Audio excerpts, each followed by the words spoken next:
Masisondele,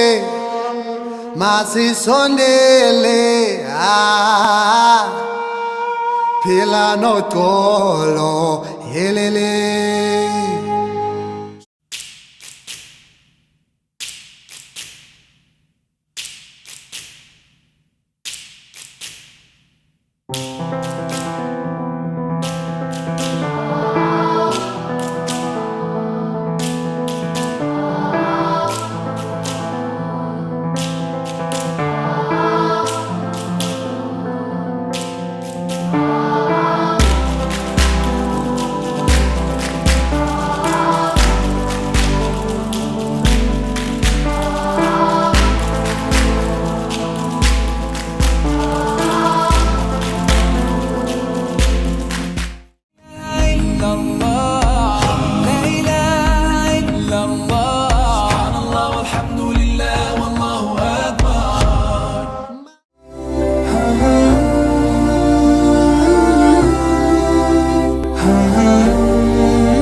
أعوذ بالله من الشيطان الرجيم بسم الله الرحمن الرحيم أشهد أن لا إله إلا الله وحده لا شريك له ونشهد أن محمدا عبده ورسوله.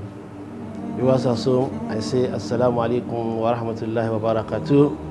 You are welcome to our program Reminder this Ramadan. Today we are going to look at the topic that binds us together, that is how to be your brother's keeper. Indeed, Islam is a religion of brotherhood, in which it is not an individual religion where people are allowed to practice the religion individually. In fact, every act of ibadah that has been established by Prophet Muhammad sallallahu alaihi wasallam, it is a sign, it is a pointer towards becoming brothers and helping one another towards righteousness. Because that is the benefit of being true believers on the part of Almighty Allah. Some people are endowed by Almighty Allah to be very active and up and doing in their daily activities. But some, you have to push them. Some, you have to drag them. You have to hold them by the neck and make sure that we drag ourselves into Al-Jannah. That is what Islam has come to teach us. So a brother also should not look at his brother's shortcoming and begin to make mockery of him. Rather, he should try to encourage him. You should try to bring him up so as also to come to the level in which he is also at in his own various acts of ibadah. This is very important, and it is very instructive when you look at Prophet Muhammad sallallahu alaihi wasallam and the way he related with his companions. Some people, out of being very faithful to Allah, they will just wake up, stand up from their houses and pay a visit to their fellow brother to go and see what is he doing. They be in competition among themselves so that they can be true lovers of Almighty Allah and protect one another's integrity. And in Islam, one of the cardinal principles of Islam, according to Prophet sallallahu alaihi wasallam, is that if somebody say taslim to you, Assalamu alaykum wa rahmatullahi wa barakatuh, then there are so many things that is incumbent on you that answered wa alaykum salam wa rahmatullahi wa barakatuh. Because first of all, you must not disgrace him. You must protect his dignity. You must protect his property. You must protect his right anywhere you find him. Because one Muslim brother is the brother of the other. And you are supposed to be one other's brother's keeper. Therefore, anywhere you go in the world, once you say Assalamu alaykum wa rahmatullah and you hear somebody answers you, you are supposed to be at peace. You're supposed to be in tranquility because you are with your brother that will never cheat you, that will never disgrace you, your brother that will always protect you. That is the meaning of that taslim. That is why Prophet ﷺ said we should spread it. We should spread it. It's a message of peace. And whenever it is being spread, then there should be peace and there should be absolute brotherhood. Especially in this month of Ramadan. Some people are lazy. After Iftar, they will eat with their fill. They won't be able to stand up. The other brother should be able to caution him. Don't eat too much. Eat a little so that you can go to the mosque, worship Allah and earn reward. And even you can even plan to sleep together so that you can encourage your other brother to wake up and also earn reward. You don't have to be selfish. That is only yourself that you want to get closer to Allah, leaving your brother. No, you have to drag him. All of you have to be successful in this life and in the life hereafter. Jamin is important. And you have to cultivate the act of eating together. Don't practice this act of our cultural belief that if you eat in another person's family, harm you. All these films they show us, they are things that disunite us, things that discourages you to relate with your brother. Islam is not like that. Islam is a religion of peace and preaches brotherhood, love, mercy. That is what Ramadan has come to teach us. Let's spread it. Let's spread love. Let's spread mercy, because that is the message of Prophet Muhammad As-salaam, as instructed to him by Almighty Allah. Therefore, my brothers, in this glorious month of Ramadan, as our earlier lecturers have enjoined us, let's improve our charity, let's give alms, let's exchange gifts to increase our bond of brotherhood, and then ultimately to be our brother's keeper. Whenever we see any danger that is coming towards him, we should prevent him with anything that we have, because it is of great reward in the sight of Almighty Allah. With this little I've said, I hope our bond of brotherhood will increase, and then our care for our brother will also increase, and we will sure that we will be our brother's protector, and we protect his honor, we protect his dignity, so that we can be the friends of Almighty Allah and also be the followers of Prophet Muhammad Sallallahu. To this I say As-salaam alaykum wa rahmatullahi wa barakatuh.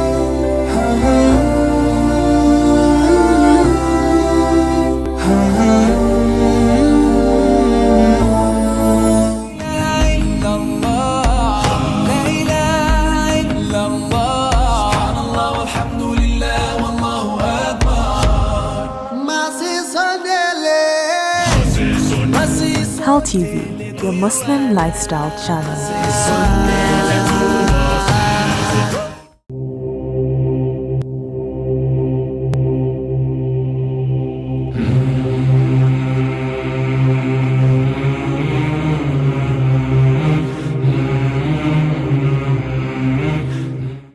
Before you can tell anyone about Islam, you should show your character.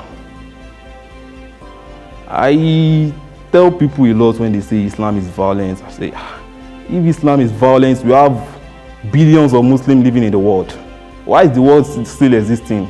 I let them know Islam is peace itself, and we Muslims, we are not a violent type.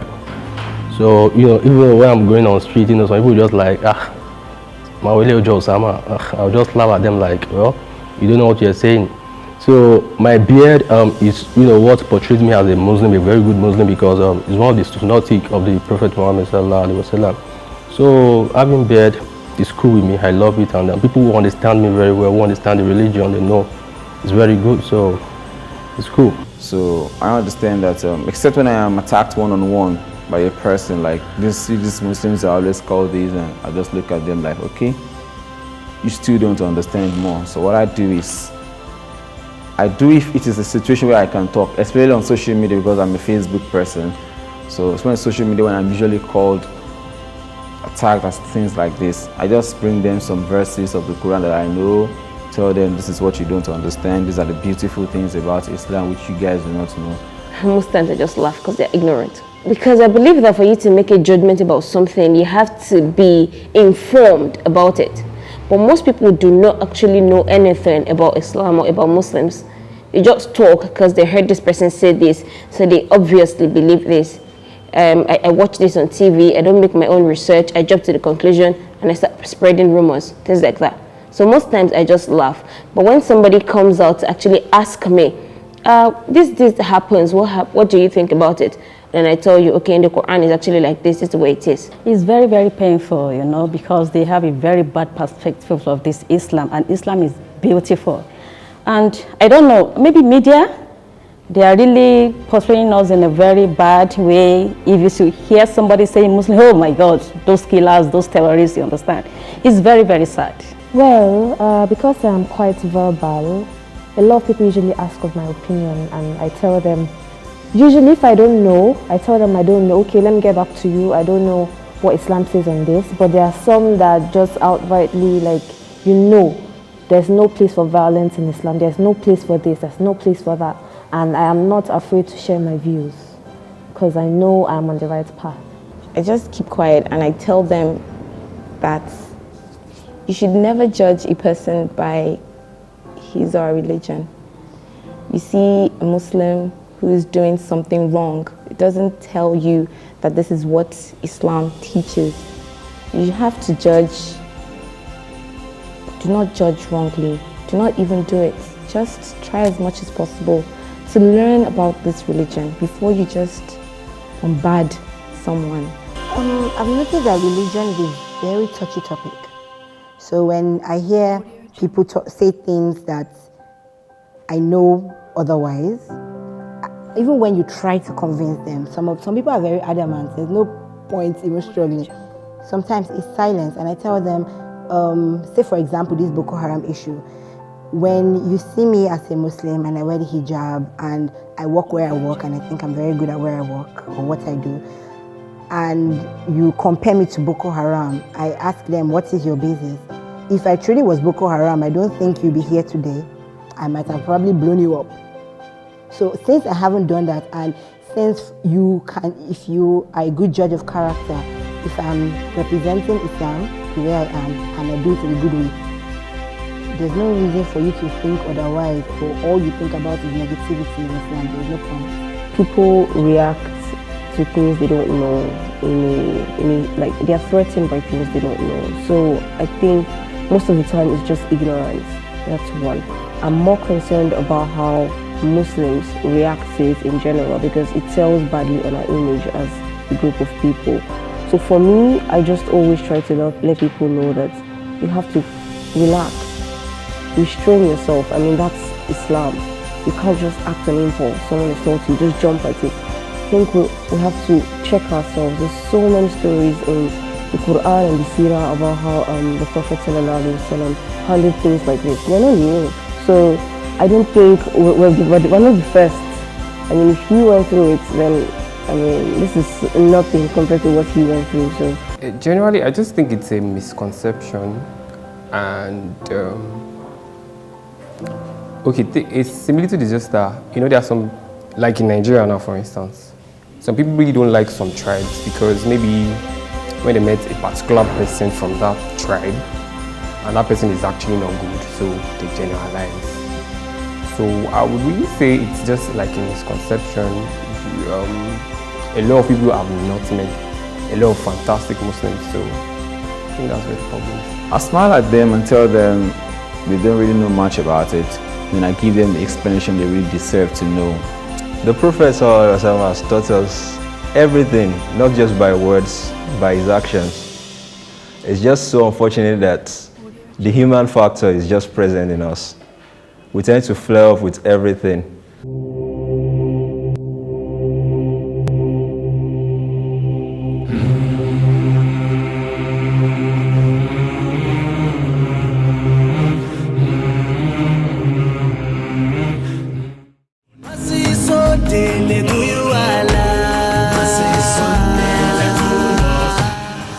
Your Muslim Lifestyle Channel.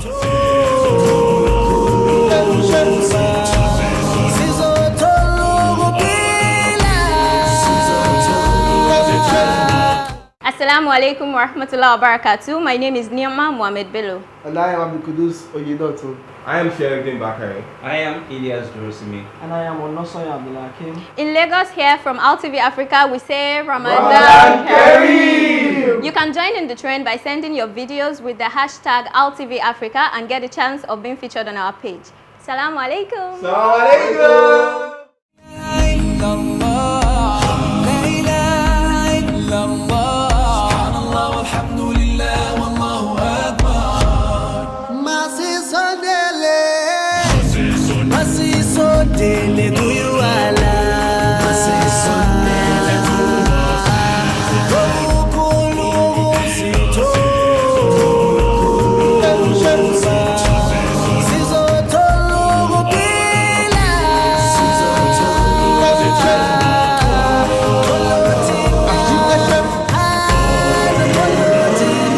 That's the power of a memory.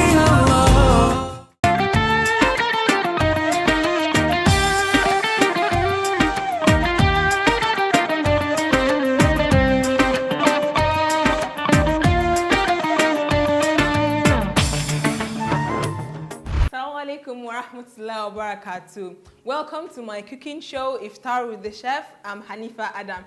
Today I have a special sister in the house and she's Hamida Salahuddin. Assalamu alaikum wa rahmatullahi wa barakatuh. Your abaya looks really lovely. Thank you. So thank you for joining us. We are going to be making potato plantain soup. Do you love plantains? Of course. What's your favorite like dish? Fried. Fried plant, dodo. Yes. Yeah, dodo goes really well with below. yeah. All right, so you'll be joining me today. We'll go through the whole process together and you will be my tester. You better say it's nice. Of course, I trust you. Okay, thank you. All right, so I'm going to be taking you through potato plantain soup, and today we're going to be needing, obviously, plantain because she likes dodo. Potatoes, scotch bonnet, carrots if you want, shrimps because I like meat in my food like most Nigerians, salt, crushed chilies, onions, ginger, garlic and seasoning cubes for the flavors. So the first thing to making the soup is to cut the potatoes inside the water. Can you help me with cutting them? Yeah. So you can just cut them like into 6. Okay. You can make them like bigger chunks. You want to eat it in the soup and everything. All right. Yeah. Let's cut that one into 3. Yes. So these are already peeled and washed.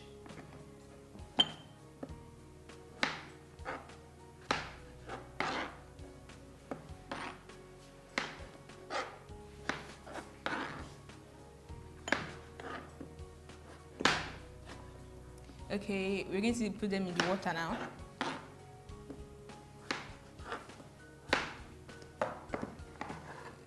Thank you.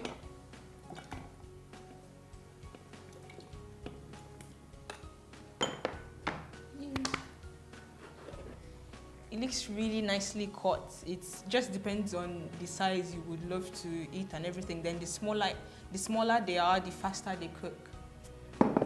So the next thing I will do is, let me just cut the onions inside.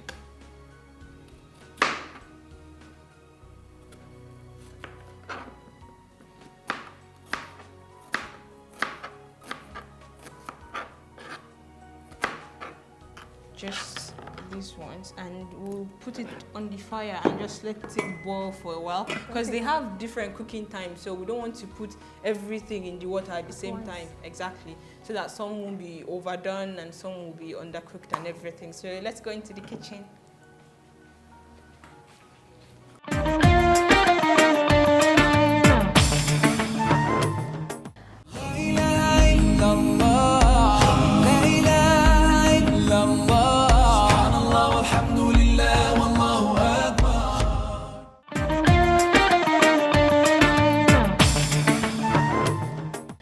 So while the potato is boiling inside, we are going to cut up the plantains. Can you help me with that?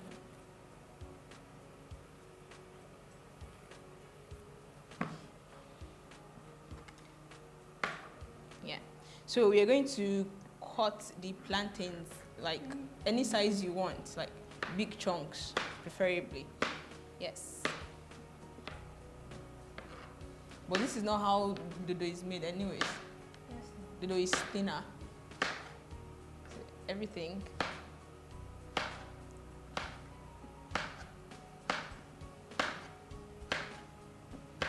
Would you like to cut the scotch bonnet? Say yes. No. okay, let me do that.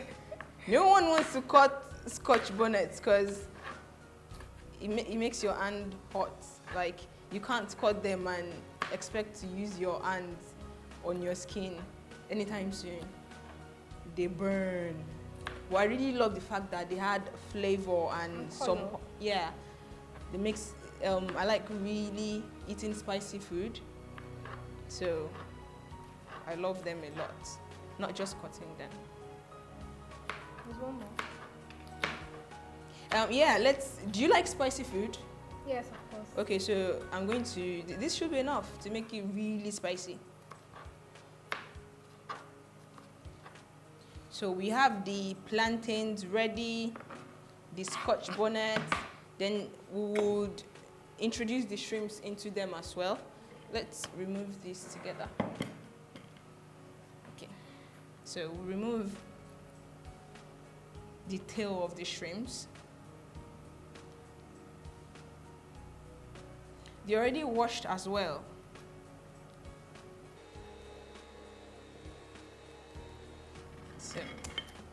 So all these, we are going to be putting them inside the potato that's already boiling. Can you get this for me? Thank you. Yes. So it's not completely boiled or anything, but we want to put in the others to make them boil together. So I'm going to put in the plantains. So we have something sweet, then something really spicy, then yeah, and the shrimps. If you like, you can still put peppers and everything just to add more color. Then carrots if you want. Then we're going to put in the garlic. I'm sure you would not want to cut this one as well. So just chopped ones.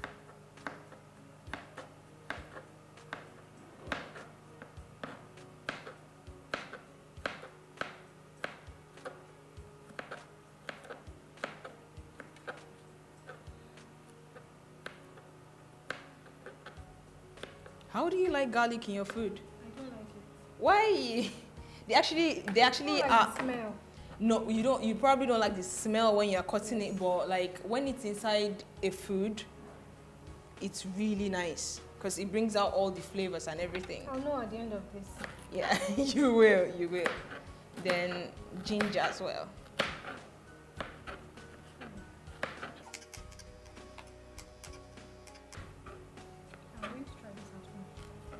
Yes, you will. Then there are other ones that we've been making, and you would love watching them.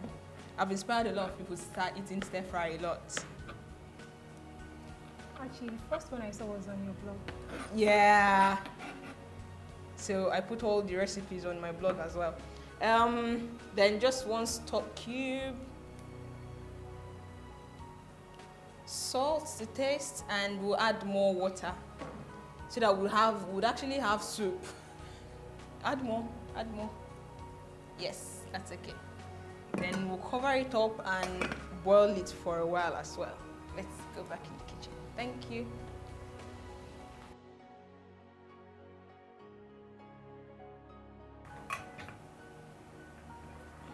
Okay, it's boiling now. What do you think? Smells nice. And yeah, looks good too. It's the garlic. I know, right? So we're just going to allow it to cook for a while, for all the ingredients to cook together, and we'll be serving it. And you let me know your verdict.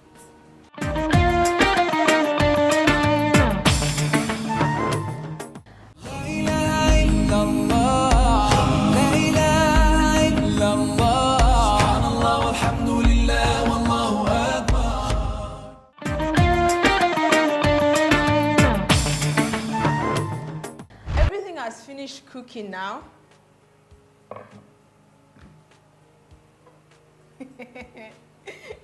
So it's time to taste and for Hamida to give a verdict.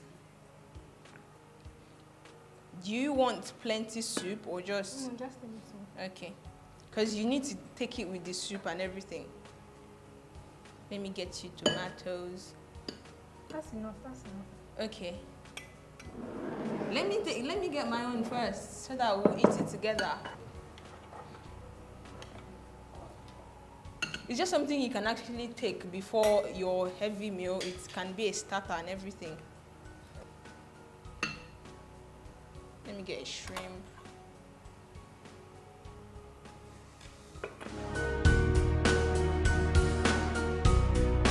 I want you to taste first. This is nice. Thank you. let me have a taste as well. It's hot, right? Yeah. Have you taken the potato? Okay. Thank you very much for coming. Do you like garlic now? Well, with this, I'm impressed. Okay, that's fine. Thank you so much. All right, see you soon, inshallah. Assalamu alaikum.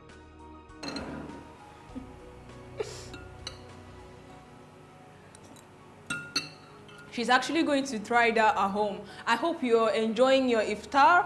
Assalamu alaikum wa rahmatullah.